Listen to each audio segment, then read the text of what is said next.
Hi అండి. ఈరోజు video వచ్చేసి కారమన్నం చేసి చూపిస్తున్నాను. ఇంట్లో కాయగూరలు లేనప్పుడు బాగా ఆకలేస్తే గనక ఇలా కారమన్నం చేసుకొని తినండి. నోటికి చాలా చాలా బాగుంటుంది. సింపుల్గా అయిపోద్దండి. ఏ బిర్యానీలు పోటీ రావండి, అంత టేస్టీగా ఉంటుంది. ఎప్పుడైనా జలుబు దగ్గు నోటికి ఏం తినాలనిపించలేనప్పుడు ఇలా చేసుకొని తినచ్చండి. ఈ కారమన్నం కూడా చిటికలో రెడీ చేసేయచ్చు. ఇంకా లేట్ చేయకుండా కారమన్నం ఎలా చేయాలో ఒకసారి చూద్దాం రండి. ఇలా ప్లేట్లోకి రైస్ తీసుకోండి. ఎప్పుడైనా అన్నం మిగిలిపోయినప్పుడు వేస్ట్ చేయకుండా మార్నింగ్ బ్రేక్ఫాస్ట్లో కూడా చేసుకుని తినచ్చు. ఇప్పుడు ఈ రైస్లోకి 2 స్పూన్ల వరకు కారం వేసుకోండి. మీ టేస్ట్కి తగ్గ సాల్ట్ వేసుకోవాలి. చిటికెడు పసుపు వేసుకొని కొంచెం కరివేపాకు వేసాక అన్నం మొత్తం కలిసేలా బాగా కలపండి. కారం మొత్తం రైస్కి పట్టించేలా బాగా మిక్స్ చేసుకోవాలి.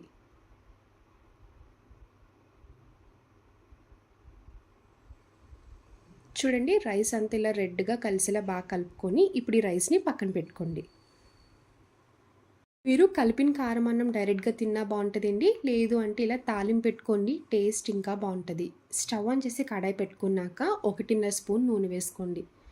ఇప్పుడు ఇందులో 2 స్పూన్లు పల్లీలు వేసి పచ్చివాసన పోయే వరకు ఫ్రై చేయాలి. ఇందులోనే 1 స్పూన్ పచ్చిశనగపప్పు, 1/2 టీ స్పూన్ జీలకర్ర, ఇంకొక 1/2 టీ స్పూన్ ఆవాలు వేసుకోండి. 2 ఎండుమిరపకాయలు ఇలా కట్ చేసి వేసుకోవాలి. కారం అన్నంలో తాలింపు పెట్టుకుంటేనే తిన్నప్పుడు టేస్ట్ బాగుంటుందండి. మీరు మార్నింగ్ టిఫిన్లా చేసుకుని తినచ్చు, ఆఫ్టర్నూన్ లంచ్ బాక్స్లో కూడా పెట్టుకొని తినచ్చు. టేస్ట్ అయితే చాలా బాగుంటుందండి. ఇంట్లో అసలు ఏం కాయగూరలు లేనప్పుడు ఇలా సింపుల్గా చేసేయచ్చు. తాలింపు ఫ్రై చేసుకున్నాక ఇందులో 1/2 టీ స్పూన్ అల్లం వెల్లుల్లి పేస్ట్ వేయండి. ఫ్లేవర్ చాలా బాగుంటుంది. అల్లం వెల్లుల్లి పేస్ట్ వేసాక పచ్చివాసన పోయే వరకు ఫ్రై చేసుకోవాలి. ఇప్పుడు ఇందులో కలుపుకున్న కారం అన్నం మొత్తం వేసుకోండి. ఇలా తాలింపు అంతటికి కలిసేలాగా ఒకసారి మొత్తం కలపాలి. కారం అన్నం కలుపుకున్నాక మూత పెట్టుకొని 1 నిమిషం కుక్ చేయండి, సరిపోద్ది. ఇలా మూత పెట్టుకొని ఒక 1 మినిట్ వరకు కుక్ చేసుకోవాలి.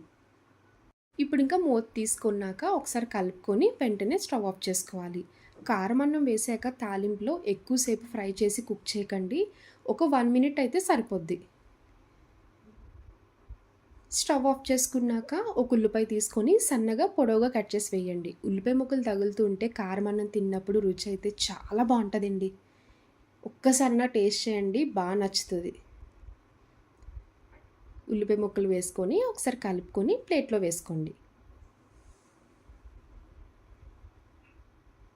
ఇలా రెడీ చేసుకున్న వేడివేడి కారం అన్నం ప్లేట్లోకి వేసుకొని తినండి, చాలా బాగుంటుంది. లొట్టలు వేసుకుంటూ తింటారు. చూస్తుంటేనే నోట్లో నీళ్ళు ఊరిపోతున్నాయి కదా, ఎప్పుడు చేసుకొని తినాలి అని. ఈసారి ఎప్పుడైనా కాయగూరలు లేనప్పుడైనా ఇంట్లో టిఫిన్ ఏం చేయలేనప్పుడు ఇలా సింపుల్గా చేసుకొని తినండి, చాలా బాగుంటుంది. చూసారు కదా కారం అన్నం. నా వీడియో మీకు నచ్చితే లైక్ చేసి షేర్ చేయండి. ఫస్ట్ టైం చూసే వాళ్ళు ఎవరైనా అయితే ప్లీజ్ అండి ఛానల్ సబ్స్క్రైబ్ చేయండి. బాయ్ అండి.